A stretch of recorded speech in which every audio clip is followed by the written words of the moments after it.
Australia has a reputation. Ask anyone who's never been, and they'll tell you the same thing. Everything there wants to kill you. And they're not wrong, exactly. Australia genuinely is home to more of the world's most venomous animals than anywhere else on Earth. But last time, in Europe, we found out that the animals people fear and the animals that actually hurt people are almost never the same thing. So today, we're doing it again. Bigger. 3 lists. 3 totally different answers to the same question. What's actually dangerous in Australia? Let's start with the reputation. If you asked 100 people to name Australia's most dangerous animals, you'd get the same 5 answers over and over. Snakes. Australia is home to more of the world's most venomous land snakes than any other country. The inland taipan, the eastern brown, the coastal taipan. All 3 rank among the deadliest on the planet by venom potency alone, spiders. The Sydney funnelweb has fangs strong enough to pierce a fingernail, and a bite so notorious it shaped Australia's entire reputation for deadly wildlife, sharks. Great whites, tiger sharks, bull sharks, all patrolling Australian coastlines, all starring in exactly the kind of footage that makes people afraid to go in the water. Crocodiles. Ambush predators with a bite force that can exceed 3,700 pounds per square inch, lurking in rivers and estuaries across the north. And jellyfish. Specifically, the box jellyfish, routinely called the most venomous marine animal on the planet. 5 animals. 5 reputations built over decades of documentaries, news stories, and Australia will kill you jokes. Turns out, that question doesn't have one answer. It has 3, and they don't agree with each other at all. Let's start with pure, raw lethality. If one of these animals bit or stung you, and there was no antivenom, no hospital, no help at all, how long would you actually have? This is where Australia's reputation is completely earned. Number 3. The blue-ringed octopus. It's the size of a golf ball. Its bite is completely painless, so painless that people have been envenomated without even realizing it happened until they couldn't move. Its venom is tetrodotoxin, the same toxin found in pufferfish, and it's roughly 1,200 times more toxic to humans than cyanide.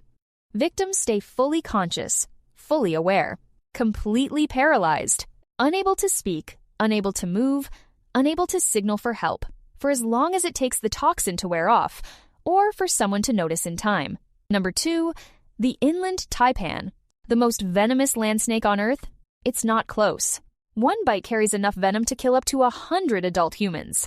And yet, despite having the deadliest venom of any snake on the planet, the inland taipan has never confirmed a single human death. Not one. It lives in remote desert, far from almost anyone, and it would rather flee than fight. And number 1, the fastest killer of them all, the box jellyfish. Its venom attacks the heart, the nervous system, and the skin all at once. A single animal can carry 60 tentacles, each one lined with thousands of stinging cells, enough total toxin across the whole animal to kill around 60 people. Nothing else on this list works faster. So there's your answer, right? Box jellyfish. Case closed. Here's the twist inside the twist. The inland taipan, the most toxic snake alive, 0 confirmed deaths ever. The blue-ringed octopus, maybe 3 deaths total in recorded history. These are the deadliest weapons in the animal kingdom.